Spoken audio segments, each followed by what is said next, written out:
بسم اللہ الرحمن الرحیم۔ شروع اللہ کے نام سے جو بڑا مہربان اور نہایت رحم کرنے والا ہے۔ اگر دولت سنبھال سکتے ہو تو روزہ کھولنے سے پہلے 10 بار پڑھ لینا، وہیں بیٹھے بیٹھے تقدیر بدل جائے گی، پڑھتے ہی ہر حاجت پوری ہوگی۔ محترم ناظرین، ماہ رمضان المبارک کا وہ بابرکت مہینہ ہے جس کا ہم بے صبری کے ساتھ انتظار کر رہے تھے۔ جو شخص بھی ماہ رمضان میں افطاری کے وقت افطاری سے صرف چند منٹ پہلے جب آپ کے سامنے افطاری کا سامان آ جائے، اس وقت جو بندہ بھی صرف 10 بار یہ 2 چھوٹی سی صورتیں پڑھے گا، جو صورتیں ابھی میں آپ کو بتانے لگا ہوں، وہ بندہ سب کچھ حاصل کر لے گا جو ساری زندگی اس کو نہیں مل سکا۔ اگر کوئی بندہ اپنے گھر کے انتظار میں تھا کہ میرے پاس اتنے پیسے آ جائیں کہ میں گھر خرید لوں، انشاءاللہ یہ عمل کرتے ہی ماہ رمضان کے اندر ہی ان کے پاس نیا گھر خریدنے کے پیسے آ جائیں گے۔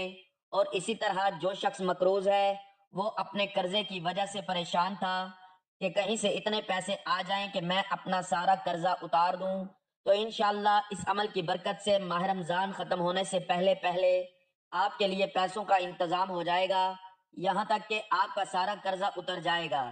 جس کو کسی بھی چیز کی ضرورت تھی، جو کچھ بھی وہ حاصل کرنا چاہتا ہے، ساری زندگی ہو گئی جس کے لیے محنت کر رہا ہے لیکن اس کو نہیں ملا، آج وہ یہ عمل افطاری کے وقت کر کے دیکھیں، کیونکہ افطاری میں خاص اللہ کی رحمت اترتی ہے اور یہ خاص افطاری کے وقت کا عمل ہے۔ جتنی بھی بڑی سے بڑی حاجت ہوگی، جتنی بھی بڑی سے بڑی پریشانی ہوگی، انشاءاللہ وہ چٹکیوں میں حل ہو جاتی ہے، اور وہ بندہ بڑے مقدر والا ہوگا، وہ بڑا خوش نصیب ہوگا جو ماہ رمضان المبارک میں افطاری کے وقت یہ 2 صورتیں پڑھے گا۔ یہ بڑی آسان سی صورتیں ہیں، ان کا طریقہ میں بتا دیتا ہوں، کون سی پہلے پڑھنی ہے، کون سی بعد میں پڑھنی ہے، اور اس کی ترتیب کیا ہے۔ ایک تو سورۃ فاتحہ ہے جو ہم نماز کے اندر پڑھتے ہیں اور نماز میں پڑھی جاتی ہے، اور یہ تقریباً ہر بچے کو یاد ہے، کوئی مشکل نہیں ہے۔ یہ عمل بڑا مختصر سا ہے، بڑا طاقتور اور مجرب عمل ہے، اور اس عمل کے ذریعے کئی لوگوں کے حالات بدلے ہیں، کئی لوگوں کی زندگیاں بدلی ہیں، کئی لوگوں نے مقام حاصل کیے ہیں، کئی لوگوں نے عروج حاصل کیا ہے۔ آج جو شخص بھی عزت حاصل کرنا چاہتا ہے، شہرت حاصل کرنا چاہتا ہے، کوئی مقام مرتبہ حاصل کرنا چاہتا ہے، اس کو چاہیے کہ یہ عمل لازمی طور پر کر لے۔ ناظرین، ماہ رمضان المبارک کا مہینہ کوئی عام مہینہ نہیں ہے، یہ ماہ رمضان المبارک ہے، وہ مہینہ ہے جس کے اندر قرآن نازل ہوا، اور یہ خاص صورتیں جو میں آپ کو بتانے لگا ہوں، ان کی اتنی فضیلت ہے کہ یہ ایک ایک صورت اتنی پائیدار ہے اور اتنی مضبوط ترین ہے کہ بندہ جتنا بھی پریشان ہو، جتنی بھی مشکل آئے، اچانک کوئی مصیبت آئے، اچانک کوئی پریشانی آئے، افطاری کے وقت ان صورتوں کو پڑھ لیں گے تو پھر ساری زندگی آپ کو یہ صورتیں کام دیں گی۔ آپ کو پھر جب بھی کبھی زندگی میں کوئی مسئلہ آئے گا، آپ صرف 10 مرتبہ پڑھیں گے، آپ کی ہر پریشانی حل ہو جائے گی۔ اس قدر ان صورتوں کے اندر اللہ نے تاثیر رکھی ہے، اور پھر یوں سمجھیں کہ آپ ماہ رمضان المبارک کے مہینے میں اللہ کے قریب ہو جائیں گے، اللہ کا قرب حاصل ہوگا۔ بہت سارے لوگ اس مہینے کو بھی اپنی غفلت کی وجہ سے، سستی کی وجہ سے ایسے ہی گزار دیتے ہیں۔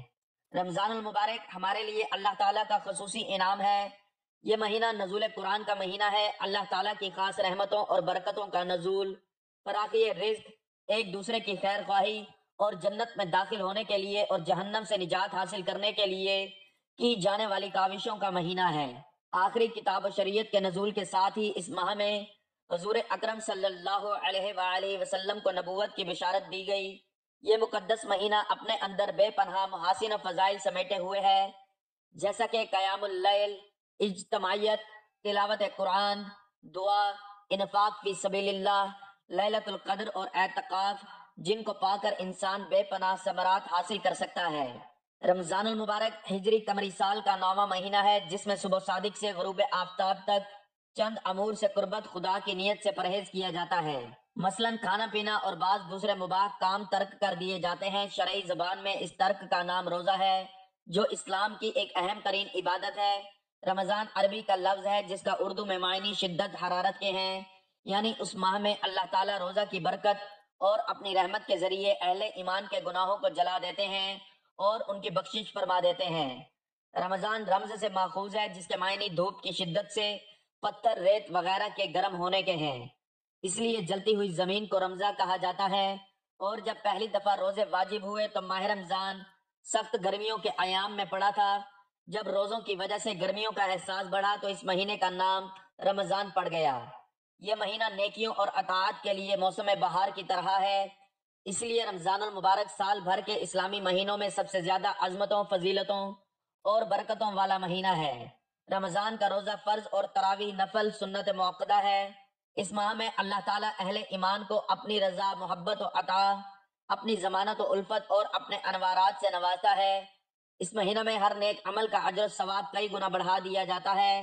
جب ایمان اور احتساب کی شرط کے ساتھ روزہ رکھا جاتا ہے تو اس کی برکت سے پچھلی زندگی کے تمام صغیرہ گناہ معاف ہو جاتے ہیں۔ اس ماہ میں ایک نیکی فرض کے برابر اور فرض 70 فرائض کے برابر ہو جاتا ہے۔ ایک رات جسے شب قدر کہا جاتا ہے وہ 1000 مہینوں سے افضل قرار دی گئی ہے۔ یہ صبر کا مہینہ ہے اور صبر کا بدلہ جنت ہے۔ یہ ہمدردی اور خیر خواہی کا مہینہ ہے، اس میں مومن کا رزق بڑھا دیا جاتا ہے۔ اس ماہ میں 3 عشرے ہوتے ہیں، پہلا عشرہ رحمت، دوسرا مغفرت اور تیسرا جہنم سے آزادی کا ہے۔ اللہ تعالیٰ نے اپنی تمام مخلوقات میں انسان کو اشرف و اکرم بنایا۔ اس کی فطرت میں نیکی اور بدی، بھلائی اور برائی، تابعداری اور سرکشی اور خوبی و خامی دونوں ہی قسم کی صلاحیتیں اور استعدادیں یکساں طور پر رکھ دی ہیں، جیسا کہ اللہ تعالیٰ نے سورۃ البقرہ آیت نمبر 183 184 میں فرمایا۔ ترجمہ: اے ایمان والو، فرض کیا گیا تم پر روزہ جیسے فرض کیا گیا تھا تم سے اگلوں پر، تاکہ تم پرہیزگار ہو جاؤ۔ چند روز ہیں گنتی کے، یہی تقوی و پرہیزگاری ہے جو روزے کا اصل مقصد ہے۔ تقوی کا معنی ہے نفس کو برائیوں سے روکنا۔ حضور اکرم محمد صلی اللہ علیہ وآلہ وسلم نے فرمایا، ہر چیز کی زکوٰۃ ہے اور انسانوں کے بدن کی زکوٰۃ روزہ ہے۔ آپ صلی اللہ علیہ وآلہ وسلم نے فرمایا، میں دنیا میں سے 3 چیزوں سے محبت کرتا ہوں: موسم گرما کا روزہ، راہ خدا میں تلوار چلانا اور مہمان کا احترام کرنا۔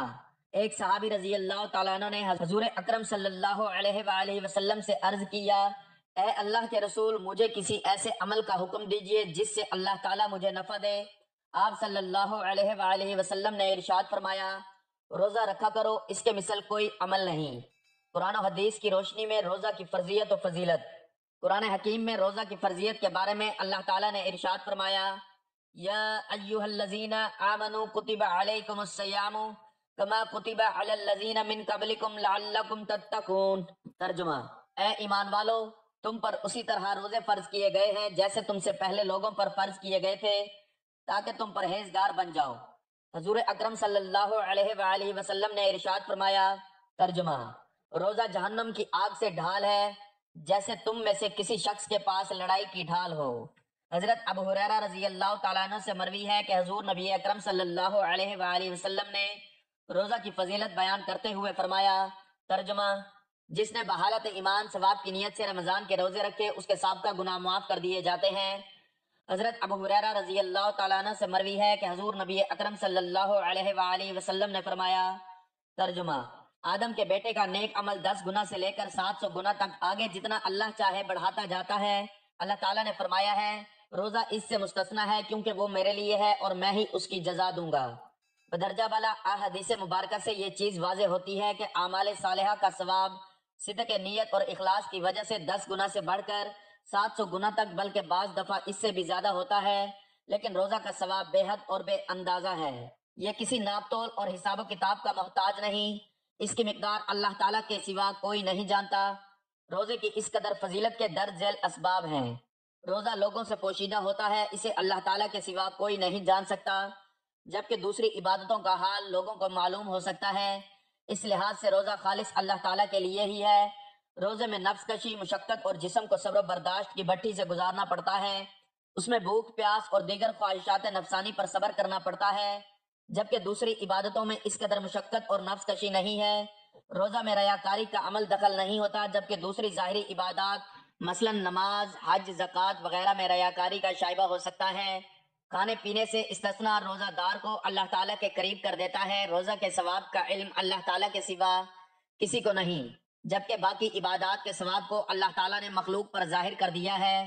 روزہ ایسی عبادت ہے جسے اللہ کے سوا کوئی نہیں جان سکتا، حتیٰ کہ فرشتے بھی معلوم نہیں کر سکتے۔ جزا صبر کی کوئی حد نہیں ہے، اس لیے رمضان کے روزوں کی جزا کو بے حد قرار دیتے ہوئے اللہ تعالیٰ نے اس کو اپنی طرف منسوب کیا کہ اس کی جزا میں ہوں۔ حضور اکرم محمد صلی اللہ علیہ وآلہ وسلم چند باتوں کا اہتمام کیا کرتے تھے اور امت کو بھی ان کی تعلیم اور تلقین فرماتے تھے۔ آپ صلی اللہ علیہ وآلہ وسلم شعبان کی تاریخوں کی جس قدر نگہداشت فرماتے تھے اتنا دوسرے مہینوں کی نہیں فرماتے تھے۔ آپ صلی اللہ علیہ وآلہ وسلم نے ارشاد فرمایا، رمضان کی خاطر شعبان کے چاند کا اہتمام کیا کرو۔ آپ صلی اللہ علیہ وآلہ وسلم نے سحری کھانے کا حکم فرمایا، سحری کھایا کرو کیونکہ سحری کھانے میں برکت ہے، اور فرمایا ہمارے اور اہل کتاب کے روزے کے درمیان سحری کھانے کا فرق ہے، یعنی اہل کتاب کو سو جانے کے بعد کھانا پینا ممنوع تھا۔ آپ صلی اللہ علیہ وآلہ وسلم نے ارشاد فرمایا کہ لوگ ہمیشہ خیر پر رہیں گے جب تک کہ غروب آفتاب کے بعد افطار میں جلدی کرتے رہیں گے۔ رمضان میں ذکر کرنے والا بخشا جاتا ہے اور اس ماہ میں مانگنے والا بے مراد نہیں رہتا۔ روزہ دار کی روزانہ ایک دعا قبول ہوتی ہے۔ رمضان میں روزانہ بہت سے لوگ دوزخ سے آزاد کیے جاتے ہیں۔ حضور اکرم صلی اللہ علیہ وآلہ وسلم رمضان کے آخری عشرہ میں خود بھی شب بیدار رہتے اور اپنے گھر والوں کو بھی بیدار رکھتے۔ آپ صلی اللہ علیہ وآلہ وسلم نے فرمایا کہ شب قدر کو رمضان کے آخری عشرہ میں تلاش کرو۔ جب لیلۃ القدر آتی ہے تو جبرائیل علیہ السلام فرشتوں کے ساتھ نازل ہوتے ہیں اور ہر بندہ جو کھڑا یا بیٹھا اللہ تعالیٰ کا ذکر کر رہا ہو، تلاوت، تسبیح و تحلیل اور نوافل الغرض کسی طریقے سے ذکر و عبادت میں مشغول ہو، اس کے لیے دعائے رحمت کرتے ہیں۔ اگر کسی نے بغیر عذر اور بیماری کے رمضان کا ایک روزہ چھوڑ دیا، خواہ وہ ساری زندگی روزہ رکھتا ہے اور اس کی تلافی نہیں کر سکتا۔ روزہ کی حالت میں بیہودہ باتوں مثلاً غیبت، بہتان، گالی گلوچ، لعن طعن، غلط بیانی، تمام گناہوں سے پرہیز کیا جائے، ورنہ سوائے بھوکا پیاسا رہنے کے کچھ حاصل نہ ہوگا۔ اگر کوئی دوسرا آ کر ناشائستہ بات کرے تو یہ کہہ دے کہ میں روزہ سے ہوں، کیونکہ روزہ ڈھال ہے۔ طبی لحاظ سے بھی روزہ کے بے شمار فوائد ہیں۔ روزہ رکھنے سے معدے کی تکالیف اور اس کی بیماریاں ٹھیک ہو جاتی ہیں اور نظام ہضم بہتر ہو جاتا ہے۔ روزہ شوگر لیول، کولیسٹرول اور بلڈ پریشر میں اعتدال لاتا ہے۔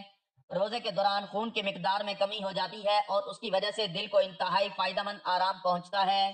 روزے سے جسمانی کھچاؤ، ذہنی تناؤ، ڈپریشن اور نفسیاتی امراض کا خاتمہ ہوتا ہے۔ روزہ رکھنے سے موٹاپے میں کمی واقع ہوتی ہے اور اضافی چربی ختم ہو جاتی ہے۔ روزے کی رخصت، کوئی مسلمان جو بیمار نہ ہو لیکن طبیب یہ کہے کہ وہ روزہ رکھنے سے بیمار ہو جائے گا تو وہ روزہ چھوڑ سکتا ہے۔ حاملہ یا دودھ پلانے والی عورت کو اگر روزہ رکھنے سے اپنی یا بچے کی جان کا یا اس کے بیمار ہو جانے کا اندیشہ ہو، اس کو بھی اجازت ہے۔ جس مسافر نے فجر سے قبل سفر شروع کیا تو اس کو تو روزہ چھوڑنے کی اجازت ہے، لیکن جس نے فجر کے بعد سفر کیا اس کو اس دن کا روزہ چھوڑنے کی اجازت نہیں۔ رمضان المبارک کا مقدس مہینہ ساری دنیا کے تمام مسلمانوں کے لیے ذکر و فکر، تسبیح و تحلیل، کثرت تلاوت و نوافل اور صدقہ و خیرات کا باعث بنتا ہے۔ اس مہینے کو پا کر دنیا کا ہر مسلمان اپنے اپنے ایمان اور تقوی کے مطابق حصہ لے کر اپنے جسم اور روح کے لیے تقویت کا سامان فراہم کرتا ہے۔ جس نے اس ماہ میں اپنے ماتحتوں کے کام میں تخفیف کی تو اللہ تعالیٰ اس کے بدلے اس کی مغفرت اور اسے جہنم سے آزادی کا پروانہ دیں گے۔ پورا سال جنت کو رمضان المبارک کے لیے آراستہ کیا جاتا ہے۔ ایک نیکی کا ثواب 10 سے لے کر 700 تک بڑھا دیا جاتا ہے، مگر روزہ اس سے مستثنی ہے۔ اللہ تعالیٰ کا ارشاد ہے، روزہ صرف میرے لیے ہے اور اس کا اجر میں خود دوں گا۔ معدے کے خالی ہونے کی وجہ سے روزہ دار کے منہ کی بو اللہ تعالیٰ کے نزدیک مشک سے زیادہ خوشبودار ہے۔ یہ مہینہ گویا ایمان اور اعمال کو تازہ کرنے کے لیے آتا ہے۔ روزہ اور قرآن کریم دونوں بندے کی شفاعت کریں گے اور بندے کے حق میں دونوں کی شفاعت قبول ہو جائے گی۔ ناظرین، میں آپ کو ایک نصیحت کرتا چلوں کہ یہ عمل لازمی طور پر افطاری کے وقت کر سکتے ہیں۔ جن دوستوں نے روزہ رکھا ہوتا ہے وہ بھی کر سکتے ہیں، جنہوں نے روزہ نہیں رکھا ہوتا وہ بھی افطاری کے وقت اس عمل کو لازمی کر لیں۔ انشاءاللہ اس کے بہت فیض و برکات ان کو نصیب ہوں گے، کیونکہ ماہ رمضان المبارک ہمارے لیے اللہ کا خصوصی انعام ہے۔ اللہ تعالیٰ کی خاص رحمتوں اور برکتوں کا نزول، فراخی رزق، یعنی کہ رزق اس کے اندر اتنا بڑھ جاتا ہے جتنا بندہ چاہتا ہے۔ جو شخص چاہتا ہے میرا رزق بڑھ جائے، میری دولت بڑھ جائے، میری عزت بڑھ جائے، میری شہرت بڑھ جائے، اس کو چاہیے کہ اس ماہ رمضان المبارک کے مہینے میں یہ عمل لازمی کر لیں۔ یہ موقع ہر بار نہیں ملتا۔ آج آپ کے پاس موقع ہے، آج اس سے فائدہ اٹھا لیں، آج ہی موقع ہاتھ سے جانے نہ دیں، کیونکہ ہم ساری زندگی غفلت میں گزار چکے ہیں۔ بہت سارا وقت غفلت اور سستی میں گزر چکا ہے۔ اگر آج بھی ایسے ہی کرتے رہے، وقت کسی کا نہیں ہوتا، گزر جاتا ہے، جیسا بھی ہو، اگر اس کو اچھے طریقے سے گزار لیں گے، آج اپنی مشکلوں اور اپنی پریشانیوں کا حل نکالنا چاہتے ہیں تو پھر یہ عمل لازمی طور پر کر لیں۔ کوشش کریں اس مہینے کا صحیح معنوں میں ادب و احترام کر لیں۔ انشاءاللہ زبان کے اندر تاثیر پیدا ہوگی اور ہر قسم کی مشکلیں آپ کی حل ہو جائیں گی۔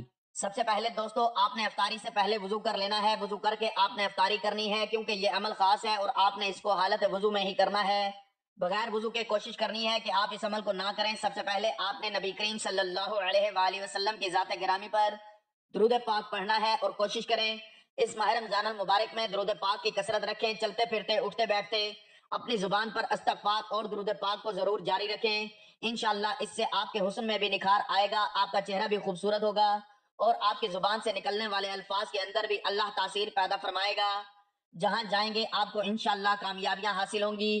درود پاک آپ کوئی سا بھی پڑھ سکتے ہیں، آپ صلی اللہ علی محمد پڑھ لیں، آپ صلی اللہ علیہ وآلہ وسلم پڑھ لیں، بہتر ہے آپ نماز والا درود ابراہیمی پڑھ لیں۔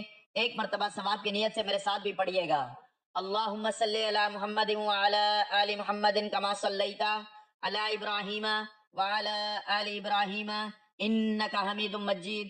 اللہم بارک علی محمد وعلی آل محمد کما بارکت علی ابراہیم وعلی آل ابراہیم انکا حمید مجید۔ 3 مرتبہ آپ نے درود پاک پڑھنا ہے، تعداد کا آپ نے خاص خیال رکھنا ہے، اپنی مرضی سے کم یا زیادہ نہیں کرنا، جتنی تعداد بتائی جائے اسی کے مطابق ہی آپ نے پڑھنا ہوگا۔ اس کے بعد دوستو آپ نے سورۃ الفاتحہ کو پڑھنا ہے۔ بسم اللہ الرحمن الرحیم، الحمدللہ رب العالمین، الرحمن الرحیم، مالک یوم الدین، ایاک نعبد و ایاک نستعین، اہدنا الصراط المستقیم، صراط الذین انعمت علیہم غیر المغضوب علیہم ولا الضالین، آمین۔ یہ تلاوت کرنے کا میرا مقصد یہ ہوتا ہے کہ بعض دوستوں کو فاتحہ کے نام کا نہیں پتا ہوتا کہ سورۃ فاتحہ کون سی ہے۔ فاتحہ کے اور بھی 20 نام ہیں، اس سورت کو سورۃ الشفا بھی کہا جاتا ہے۔ اگر کسی مریض کے اوپر دم کریں تو اللہ پاک اس کی برکت سے اس کو شفا عطا فرمائے گا۔ آپ نے 10 بار اس سورت کو پڑھنا ہے، تعداد جو میں نے آپ کو بتائی ہے آپ نے صرف 10 بار ہی پڑھنا ہے۔ 10 بار جب آپ یہ سورت پڑھ لیں گے تو اس کے فوری بعد پھر آپ نے دوسری سورت پڑھنی ہے، وہ سورت بھی سن لیں، قل هو اللہ احد اللہ الصمد لم یلد ولم یولد ولم یکن لہ کفوا احد۔ تو یہ دوسری سورت ہے، یہ سورت اخلاص ہے، اس کو سورت توحید بھی کہا جاتا ہے۔ سورت اخلاص کو بھی آپ نے 10 بار پڑھنا ہے۔ اس سورت کی شان یہ ہے کہ جو بندہ اس سورت کو 1 بار پڑھتا ہے اللہ اس کو 10 سپارے پڑھنے کا ثواب عطا فرماتا ہے، جو 3 بار پڑھتا ہے اس کو پورے قرآن پاک پڑھنے کا ثواب عطا فرماتا ہے۔ اور ماہ رمضان میں تو ویسے بھی آپ کو پتا ہے ایک نیکی کو بڑھا کر کئی گنا زیادہ کر دیا جاتا ہے، یہاں تک کہ اس کا ثواب 700 گنا تک زیادہ کر دیا جاتا ہے۔ جتنا زیادہ اخلاص ہوگا، جتنی زیادہ محبت ہوگی، جتنا زیادہ توجہ کے ساتھ پڑھیں گے، محبت کے ساتھ پڑھیں گے، اتنا ہی زیادہ آپ کو فائدہ ہوگا۔ اگر آپ اخلاص کی نیت سے پڑھتے ہیں تو 10 گنا سے بڑھا کر اللہ 700 گنا تک اس بندے کو اجر و ثواب عطا فرماتا ہے۔ افطاری کے وقت کیونکہ اللہ تعالیٰ کی خاص رحمت کا نزول ہوتا ہے، اللہ تعالیٰ کی خاص رحمت کا ظہور ہوتا ہے، اس لیے کہ آپ نے اس وقت خاص یہ عمل کر لینا ہے جو میں آپ کو بتا رہا ہوں، اسی کے مطابق ہی کیجئے گا۔ اس لیے یہ خاص وقت میں خاص طریقہ کار کے مطابق کریں گے تو انشاءاللہ ساری زندگی کسی کے محتاج نہیں ہوں گے۔ ایسے غیب کے خزانے آپ کے لیے کھلیں گے، ایسے غیب کے دروازے آپ کے لیے کھلیں گے کہ پھر آپ کو کبھی بھی کسی کے دروازے پر جانے کی ضرورت نہیں پڑے گی۔ جب آپ یہ دونوں صورتیں 10 بار پڑھ لیں جو میں نے پڑھ کر بھی سنائی ہیں، اب یہ عمل مکمل ہو چکا۔ اب آخر میں پھر آپ نے 3 مرتبہ درود پاک پڑھنے کے بعد سب سے پہلے اللہ کی بارگاہ میں دعا کرنی ہے۔ اتنے میں افطاری کا ٹائم ہو جائے گا تو آپ نے ساتھ ہی افطاری کی دعا پڑھ کر آپ روزہ افطار کر لیں۔ انشاءاللہ پورا رمضان اسی طرح معمول میں رکھیں اور پھر دیکھیں ماہ رمضان المبارک کے اندر کیسے آپ امیر ہوتے ہیں، کیسے سخی ہوتے ہیں، کیسے آپ کو غیبی خزانے سے مال و دولت ملتی ہے۔ اللہ تعالیٰ سے دعا ہے کہ اللہ تعالیٰ میرا سنانا اور آپ کا سننا اپنی پاک بارگاہ الہی میں قبول و منظور فرمائے۔ ناظرین اللہ تعالیٰ کے 99 ناموں میں سے کوئی ایک نام کمنٹ سیکشن میں ضرور لکھیے گا۔ اللہ تعالیٰ ہم سب کا حامی و ناصر ہو، آمین، جزاک اللہ۔